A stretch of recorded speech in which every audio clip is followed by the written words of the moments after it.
দিকে নজর রাখতে হচ্ছে, কারণ সেখানে মর্মান্তিক ঘটনা ঘটে গেল। ওড়িশার কটক হাসপাতালে ভয়াবহ আগুন, ঝলসে মৃত্যু। হাসপাতালে ভর্তি থাকা 10 জন রোগীর। রাত 2:30 নাগাদ ট্রমা কেয়ারের আইসিইউতে আগুন। আরো একবার জানাই, ওড়িশার কটকে হাসপাতালে ভয়াবহ আগুন, ঝলসে মৃত্যু। হাসপাতালে ভর্তি 10 রোগীর। प्रतिनिधि नवेश मोहंती रही सरासरि। नवेश जी, आग कैसे लगी, ये घटना कब हुई?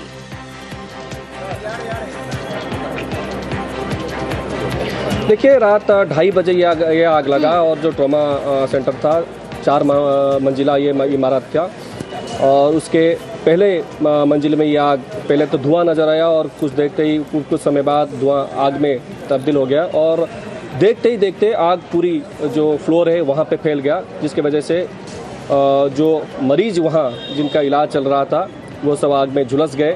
डेड बॉडी जिस हाल में अभी है उसको देखा नहीं जा रहा, क्योंकि पूरी तरह से काली पड़ गई हैं सब डेड बॉडीज। इससे ये अनुमान लगाया जा रहा है कि किस तरह का आगजनी वहाँ हुआ होगा। उसके बाद फिर अफरा तफरी हुआ और जो फायर एक्सटिंग्विशर्स थे उनको भी इस्तेमाल किया गया, ये बोला जा रहा है, मगर किया गया या फिर नहीं ये तो इंक्वायरी के बाद ही पता चल पाएगा। अभी 10 लोगों की मौत हो चुकी है, उनके नाम और सब जो एड्रेसेस हैं वो भी सरकार की तरफ से उनको भी जारी कर दिया गया है। पोस्टमार्टम रूम के बाहर हम हैं, अभी 10 एम्बुलेंस उन डेड बॉडी को लेने के लिए तैयार हैं। एक के बाद एक डेड बॉडी का पोस्टमार्टम होगा, फिर उनके लिए जो मुआवजा की बात की गई है, सीएम ने भी जो घोषणा की है, हर एक मरीज जिनकी मौत हुई है 25 लाख का मुआवजा उनको मिलेगा। और इस बात की जुडिशियल इंक्वायरी की भी शुरू हो गई है। अभी नवेश जी, मैं आपसे जानना चाहूंगी, आग कैसे लगी? इंक्वायरी होगा। देखिए, अभी इस बात की कोई भी पुष्टि नहीं की जा रही है कि आग कैसे लगी, मगर एक बात बताया जा रहा है कि शायद शॉर्ट सर्किट की वजह से ये आग लगा होगा, और इस बात की ज़्यादा कह सकते हैं ये सच हो सकता है, क्योंकि जिस हालात में जो ट्रॉमा सेंटर है, इलेक्ट्रिकल वायर्स जिस हालात में वहाँ बिखरे पड़े हैं, उसको देख के ये तो लग रहा है कि इसी वजह से हुआ होगा, क्योंकि इलेक्ट्रिकल केबल से जो प्रोसेस होना चाहिए, जिस तरह से उनको इलेक्ट्रिकल पोल से अंदर पहुंचाना चाहिए, उस तरह का कोई भी काम नहीं हुआ था। ज़मीन पे लोटे पड़े हैं अभी भी इलेक्ट्रिकल केबल्स, और वहाँ जर्जर हालात में पूरी जो बिल्डिंग है, अलग अलग इलाकों में अलग अलग तरह के खामियां अभी नज़र आ रही है। फिलहाल इंक्वायरी अभी शुरू होगा, और डीजी फायर को डायरेक्शन भी सीएम की तरफ से दिया गया है कि तफ्तीश करे और इस बात की पुष्टि करे कि आग कैसे लगा, और इस आगजनी के लिए किसको जिम्मेदार ठहराया जा रहा है, उसके ऊपर सबकी निगाहें हैं। कठोर कार्रवाई होगा, सीएम ने इस बात की पुष्टि की है। मगर नवेश जी, अभी अस्पताल में हालत कैसी है?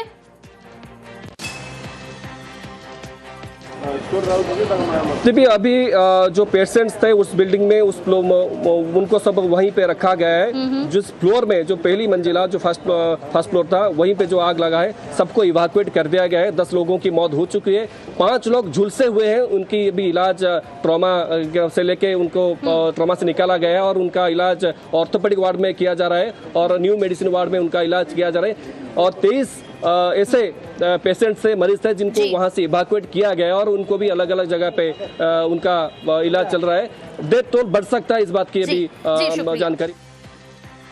ওড়িশার কটকে হাসপাতালে ভয়াবহ আগুন, ঝলসে মৃত্যু। হাসপাতালে রোগী 10 জনের। রাত 2:30 নাগাদ ট্রমা কেয়ারের আইসিইউতে আগুন লাগে। শোক প্রকাশ ওড়িশার মুখ্যমন্ত্রী মোহন চরণ মাঝির। তিনি যান আজ যারা অগ্নিদগ্ধ অবস্থায় চিকিৎসাধীন তাদের দেখতে হাসপাতালে পৌঁছে যান মোহন চরণ মাঝি। মৃতদের পরিবার পিছু 25 লক্ষ টাকা আর্থিক সাহায্য ঘোষণা। ट्रॉमा केयर सेंटर है, शॉर्ट सर्किट के लिए एक अग्निकांड हुआ। जो पेशेंट उनका इलाज चल रहा था, उसमें से 7 लोगों का अग्निकांड के वजह से उनका मौत हुआ, और शिफ्ट करने के बाद और 3 लोगों का भी मौत हुआ। जो घटना हुआ, जो अग्निकांड हुआ, इसी आधार पर हमने जो जुडिशियल इंक्वायरी करने के लिए मैंने निर्देश दे रहा हूं। अगर रिपोर्ट आने के बाद पता चलेगा तो निश्चित रूप से उनके ऊपर भी दृढ़ कार्यानुष्ठान लिया जाएगा। আসি পরের খবরে। ভোট ঘোষণার পরেই রাজ্যের শীর্ষ প্রশাসনিক স্তরে রদবদল। শীর্ষ 2 আমলা বদলির নির্দেশ নির্বাচন কমিশনের। নন্দিনীকে সরিয়ে রাজ্যের নতুন মুখ্য সচিব দুষ্মন্ত নারিওয়ালা, রাজ্যের নতুন স্বরাষ্ট্র সচিব সংঘমিত্রা ঘোষ। আজ দুপুর 3টের মধ্যেই দায়িত্ব গ্রহণের নির্দেশ। দায়িত্ব গ্রহণের পর কমপ্লায়েন্স রিপোর্টের নির্দেশ। আরো ডিটেল জানার চেষ্টা করব। সোমরাজ রয়েছে আমার সঙ্গে। সোমরাজ, দেখো, রাজ্যে এই প্রথম নজিরবিহীনভাবে ভোট ঘোষণার পরপরই জাতীয় নির্বাচন কমিশন মুখ্য সচিব ও স্বরাষ্ট্র সচিব এই 2 পদে রদবদল করলো। 2021-এর বিধানসভা নির্বাচন বলো বা 2024-এর লোকসভা নির্বাচন, রাজ্যের মুখ্য সচিব বা স্বরাষ্ট্র সচিব পদে রদবদল করেনি নির্বাচন কমিশন।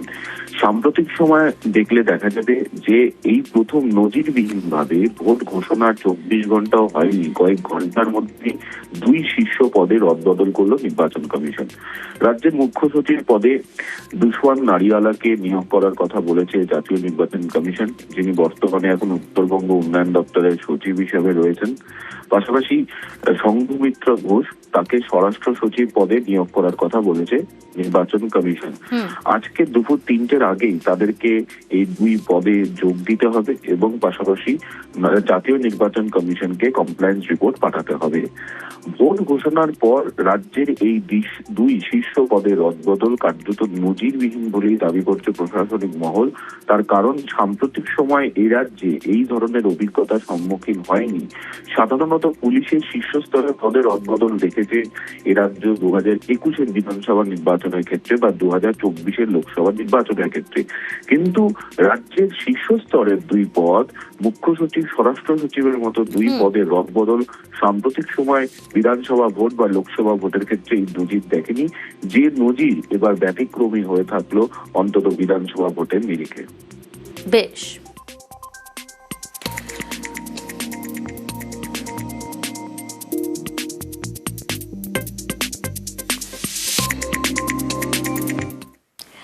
রবিবার বিকেলে ভোট ঘোষণা, তার আগে রাজ্যের জোড়া ঘোষণা। 2009 সাল থেকে বকেয়া দিয়ে দেওয়ার ঘোষণা মুখ্যমন্ত্রীর। আর এর আগে পুরোহিত ও মুয়াজ্জিনদের মাসিক ভাতা 500 টাকা করে বাড়ানোর কথা ঘোষণা করা হয়।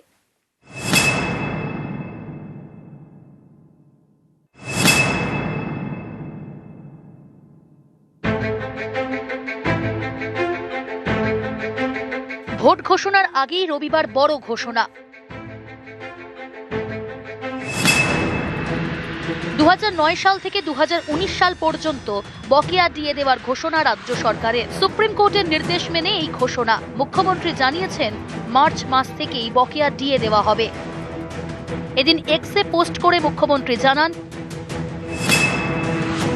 আমাদের মাটি মানুষের সরকার তার সকল কর্মচারী, পেনশনভোগী, লক্ষ লক্ষ শিক্ষক শিক্ষিকা এবং অশিক্ষক কর্মী, পঞ্চায়েত পুরসভার কর্মী ও পেনশনভোগীকে দেওয়া কথা রেখেছে। রোপা 2009 মেনে বকেয়া দিয়ে পাবেন। 2026 সালের মার্চ থেকেই মহার্ঘ ভাতা পেতে শুরু করবেন।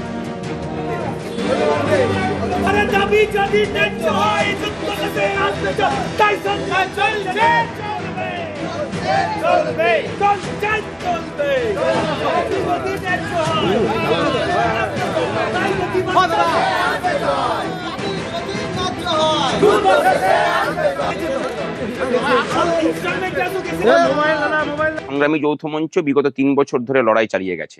আজকের ঘোষণা সেই ধর্মঘটের সর্বাত্মকতা, আমাদের আন্দোলনের যে পেনিট্রেশন এবং চাপটা যে জায়গাতে পড়েছে, সেই সমস্ত কিছুর বহিঃপ্রকাশ স্বরূপই হয়েছে। লড়াই এখনো বাকি আছে, আমরা উৎসবেও মেতে উঠছি না, কিন্তু আমরা এটুকু বুঝতে পেরেছি যে আমাদের লড়াই সঠিক ছিল, আমাদের লড়াই সঠিক আছে, ভবিষ্যতেও লড়াই সঠিক পথেই চলবে। বকেয়া ডিএর দাবিতে দীর্ঘদিন ধরে আন্দোলন চলছে। এ নিয়ে প্রথমে কলকাতা হাইকোর্টে মামলা হয়, তারপর জলগড়ায় সুপ্রিম কোর্টে। গত 5ই ফেব্রুয়ারি শীর্ষ আদালত জানিয়ে দেয়, ডিএ আইনি অধিকার, রাজ্যকে অবিলম্বে বকেয়া ডিএর 25% মেটাতে হবে। বাম আমলে রাজ্য সরকার 5ম বেতন কমিশন গঠন করেছিল। 2009 সালে সেই কমিশনের রিপোর্ট রাজ্য সরকার গ্রহণ করে। সেই রিপোর্টের ভিত্তিতে তৈরি হয় revision of pay and allowances আইন, সংক্ষেপে রোপা আইন 2009। এদিন রাজ্য সরকারের ঘোষণা, রোপা আইন মেনেই বকেয়া মহার্ঘ ভাতা দেওয়া হবে। ডিএ পাবেন প্রায় 6.5 লক্ষ। এর জন্য রাজ্য সরকারের খরচ হবে 40,000 কোটি টাকার বেশি। সরকারি কর্মচারীরা তৃণমূল কংগ্রেসকে চেনেন, মুখ্যমন্ত্রীকেও চেনেন। ওদের কাছে রাজনীতিতে তো খেলা। ঠিক 90 মিনিট হওয়ার আগে, মানে ঠিক 2 মিনিট আগে এই মানুষরাই তৃণমূল কংগ্রেসের জালে বল ঢুকিয়ে দেবে। আর সমস্ত ভাবাভাবির দিন শেষ। মানুষ নতুন সরকার মে মাসের দ্বিতীয় সপ্তাহে দেখতে পাবে। ওদের এত লাগছে কেন? ওদের তো খুশি হওয়া উচিত। কেন্দ্রীয় সরকারের এত টাকা বাকি, বাংলাকে তার বকেয়া দেয় না কেন্দ্রীয় সরকার।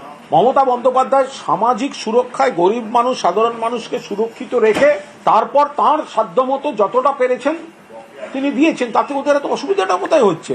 না পেলে ব্যথা, পেলে ব্যথা। ডিএ ঘোষণার আগে এদিন আরেকটি বড় ঘোষণা করা হয়। পুরোহিত এবং মুয়াজ্জিনদের ভাতা বাড়ানো হচ্ছে 500 টাকা করে। এতদিন পেতেন মাসে 1,500, এবার তা বেড়ে 2,000। 500 টাকা এখন খাসির মাংস 1 কেজি হয় না। ও মুখ্যমন্ত্রী মানুষের দাম 500 টাকা পার পিস রেখেছে। ভাবছেন এইভাবে ভোট কিনবেন, কারণ ভয় পাচ্ছেন হেরে যাবেন, হারবেন, চিন্তা নেই হারবেন। মমতা বন্দ্যোপাধ্যায় সামাজিক সুরক্ষায় গরিব মানুষ, সাধারণ মানুষকে সুরক্ষিত রেখে তারপর তার সাধ্যমতো যতটা পেরেছেন তিনি দিয়েছেন। তাতে ওদের এত অসুবিধাটা কোথায় হচ্ছে? না পেলে ব্যথা, পেলে ব্যথা। নিউজ 18 বাংলা। গত কয়েকটা নির্বাচনের মতো এবার বামের ভোট যেন রামে না যায়। দলের রাজ্য সম্পাদকের সামনে দাবি সিনিয়র সিপিআইএম নেতা অশোক ভট্টাচার্যের। দুঃখের সাথে এই কথাটা বলতে হয়, আপনাদের সামনে এই কথাটা বলছি। বহু বামপন্থী মানুষরা গত তিনটে নির্বাচনে তৃণমূল কংগ্রেসকে হারানোর নাম করে তারা গিয়ে বিজেপিকে ভোট দিয়েছে। কোনো ভোটেই না। এই ভুলটা করবেন না কখনো। আমরা বামপন্থীরা পশ্চিমবঙ্গে একটা নতুন সূর্যের উদয় আমরা সৃষ্টি করতে পারবো। শনিবার শিলিগুড়ির একটি সভায় এই দাবি করেন সিপিআইএম এর বর্ষিয়ান নেতা অশোক ভট্টাচার্য। মঞ্চে তখন দলের রাজ্য সম্পাদক মোহাম্মদ সেলিম। দুঃখের সাথে এই কথাটা বলতে হয়, আপনাদের সামনে এই কথাটা বলছি। বহু বামপন্থী মানুষরা গত তিনটে নির্বাচনে তৃণমূল কংগ্রেসকে হারানোর নাম করে তারা গিয়ে বিজেপিকে ভোট দিয়েছে। কোনো ভোটেই না। এই ভুলটা করবেন না কখনো। আমরা বামপন্থীরা পশ্চিমবঙ্গে একটা নতুন সূর্যের উদয় আমরা সৃষ্টি করতে পারবো। বামের ভোট রামে এটা সবচেয়ে বেশি প্রকট হয় 2019 সালের লোকসভা ভোটে, যেখানে বিজেপি 2 থেকে 1 লাফে 18টি আসনে জেতে। অনেকের মতে বামের ভোট রামে যাওয়াতেই বিজেপির এরকম উত্থান। ভোটের ফল দেখলেও সেটা বোঝা যাবে। 2016 সালের বিধানসভা ভোটে বামেরা পায় 25.7% ভোট। 19-এর লোকসভা ভোটে যা কমে হয় 7.5%, অর্থাৎ বামেদের ভোট কমে প্রায় 18%। 19-এ কংগ্রেসের ভোট কমেছিল প্রায় 7%। দুই দল মিলিয়ে প্রায় 25% ভোট কমেছিল। আর 16-র তুলনায় 19-এর বিজেপির ভোট বেড়েছিল প্রায় 30%। ভোটের পাটিগণিতে স্পষ্ট বামেদের ভোট গিয়েছে রামে, অর্থাৎ বিজেপিতে। সিপিএম কংগ্রেসের মিলিত ভোট 22% আমরা 19 সালে একসঙ্গে পেয়েছিলাম। সিপিএম খালি ভোট নয়, নেতৃত্ব, স্থানীয় ক্যাডার তারাও বুঝতে পেরেছে যে টিএমসিকে হারানো সিপিএম পক্ষে সম্ভব নয়। তাই তারা বিজেপিতে এসেছেন এবং খুব সম্মানের সঙ্গে ভালোভাবে বিজেপিতে কাজ করছেন। আমরা বহুদিন ধরে বলছি বামের ভোট রামে গেছে। আজকে অশোকদা বলেছেন ভালো। এটা তো সিপিএম এর অপদার্থতা। যারা ধর্মনিরপেক্ষতা মানে তারা কি করে ধর্ম অন্ধতার দিকে নিজের সাপোর্টারকে ঠেলে দিল। নিজের ভোটকে ঠিক মতন রাখা তো সেই দলের কাজ। এটা তো সিপিএম এর মাথা ব্যথা হওয়ার কারণ। আমরা লড়াই করব, মানুষ আমাদের সাথে থাকবে এবং চতুর্থবারের জন্য মুখ্যমন্ত্রী হবেন মমতা ব্যানার্জি। নিউজ 18 বাংলা। ভোটের আগে ফর্মে দিলীপ ঘোষ। মোদির মঞ্চে নিজস্ব মেজাজে বঙ্গ বিজেপির দাবাং নেতা দিলীপ, যা দেখে অনেকেই বলছেন 19 এবং 21-এর সাফল্য 26-এ ফিরিয়ে আনতেই দিলীপকে ফেরালো বিজেপি।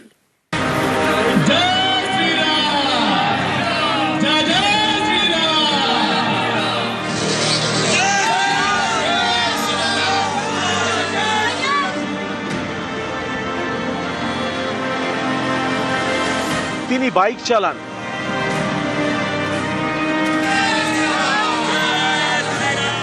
লাঠিও খেলেন।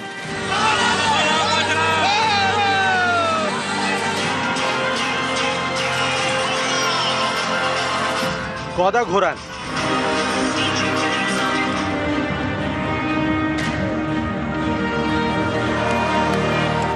উত্তরীয় হাওয়াই ঘোরান।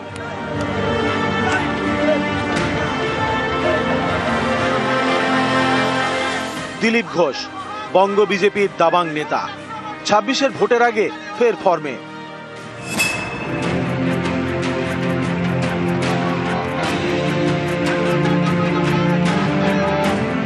2021-এ বিজেপির রাজ্য সভাপতির পদ ছাড়েন দিলীপ ঘোষ। তারপর থেকে বিজেপির শীর্ষ নেতারা বাংলায় একাধিক সভা করেছেন, কিন্তু সেখানে খুব কমই দেখা গিয়েছে দিলীপ ঘোষকে।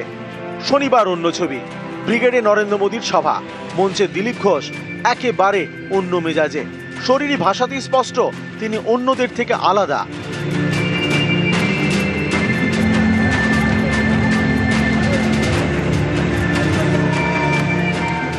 শনিবার ব্রিগেডকে তাতিয়ে দেন দিলীপ ঘোষ।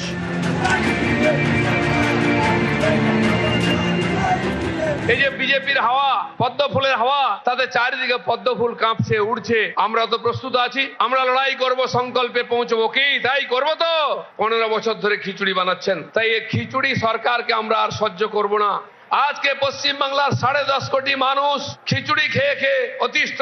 তারা পশ্চিমবাংলার পরিবর্তন চাইছেন। এমন জোরে স্লোগান দিন যাতে মাননীয় নরেন্দ্র মোদী হেলিকপ্টার থেকে আমাদের আওয়াজ পান। নরেন্দ্র মোদী জিন্দাবাদ, নরেন্দ্র মোদী স্বাগতম। দিলীপ ঘোষের হাত ধরে বাংলার মাটিতে বিজেপির বড় সাফল্য আসে 2019 সালের লোকসভা ভোটে। দিলীপের ক্যাপ্টেন্সিতে বিজেপি সেবার 2 থেকে বেড়ে হয় 18। 2021 সালে বিধানসভা ভোটে 3 থেকে 77। সম্প্রতি বিজেপির পরিবর্তন সংকল্প যাত্রাতেও একাধিক জেলায় জনসংযোগ করেন দিলীপ। অনেকেই মনে করছেন 19 এবং 21-এর সাফল্য 26-এ ফিরিয়ে আনতে চায় বিজেপি, তাই রাজনীতির ময়দানে ফেরানো হলো দিলীপ ঘোষকে। আর ময়দানে ফিরেই ফের পুরনো ফর্মে দিলীপ।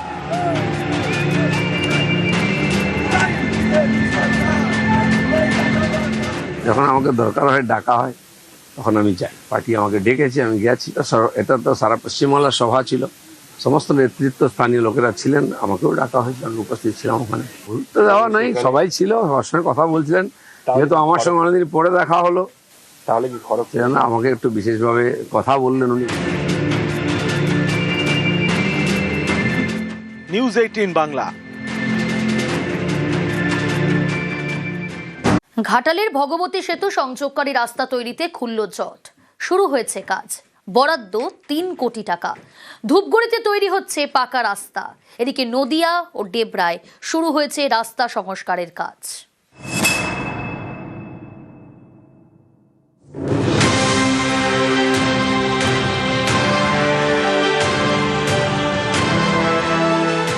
পশ্চিম মেদিনীপুরের ঘাটাল, এখানকার মনসুকা এলাকা দিয়ে বয়ে গেছে ঝুমি নদী।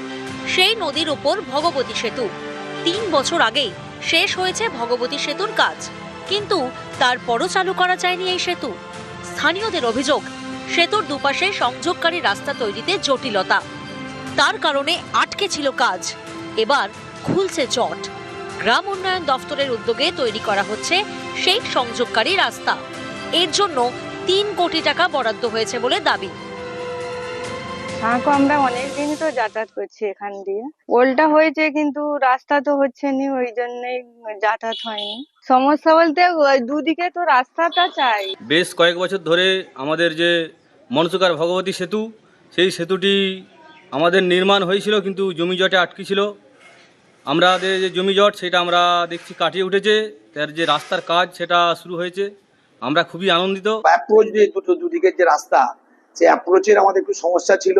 সে অ্যাপ্রোচের জন্য তখন টাকা ধরা হয়নি, পরবর্তী সময়ে টাকা ধরা হয়েছে এবং এই মুহূর্তে ভগবতী ব্রিজের পূর্ব পাড়ের অ্যাপ্রোচের কাজ শুরু হয়ে গেছে এবং আগামী 1-2 দিনের মধ্যে আমরা এই পাড়ের কাজটাও শুরু করে দেব। পশ্চিম মেদিনীপুরের ডেবরা, এখানকার খানামোহান এলাকায় 4 কিলোমিটার রাস্তা সারাইয়ের কাজ শুরু হয়েছে সেচ দফতরের উদ্যোগে। 20 লক্ষ টাকা বরাদ্দ হয়েছে বলে দাবি। স্থানীয়দের অভিযোগ, এতদিন এই রাস্তা ছিল মাটির, তাই বর্ষায় দুর্ভোগের এক শেষ। এবার মাটির রাস্তায় পড়ছে মোড়া। এখন কাজ হচ্ছে, স্কুল গাড়ি ঢুকতো না, বাচ্চাকে পৌঁছাতে হতো, খুব সমস্যা হয়েছিল অনেকদিন ধরে। হ্যাঁ, খুব খুশি। তো এটা প্রচন্ড কষ্টের মধ্যে থাকতে হতো আমাদের। দিদিকে বলোকে ফোন করি, ওখান থেকে জেলা পরিষদ থেকে ইন্সপেকশনে এসেছিলেন, তারপর এখন দেখছি 1 মাস হলো কাজ শুরু হয়েছে, আমরা খুশি।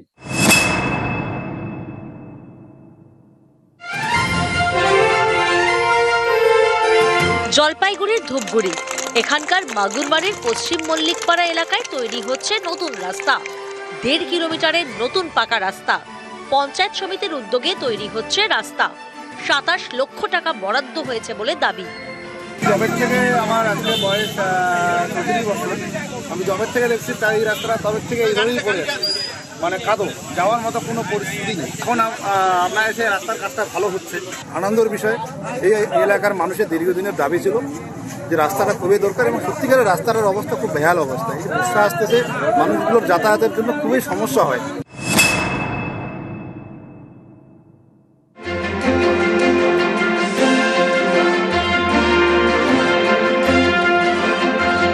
নদিয়ায় পথশ্রীতির রাস্তা সারায়।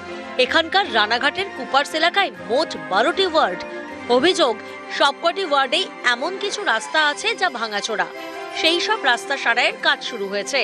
প্রায় 24 কিলোমিটারের এই রাস্তা সারাইয়ে 25 কোটি টাকা বরাদ্দ হয়েছে বলে দাবি। আমাদের এই রাস্তার দাবি ছিল, খুবই আমাদের এই রাস্তার জন্য অসুবিধা হচ্ছিল। আমরা নিজস্ব একটা কোনো পেশেন্ট নিয়ে যেতে পারতাম না রানাঘাট।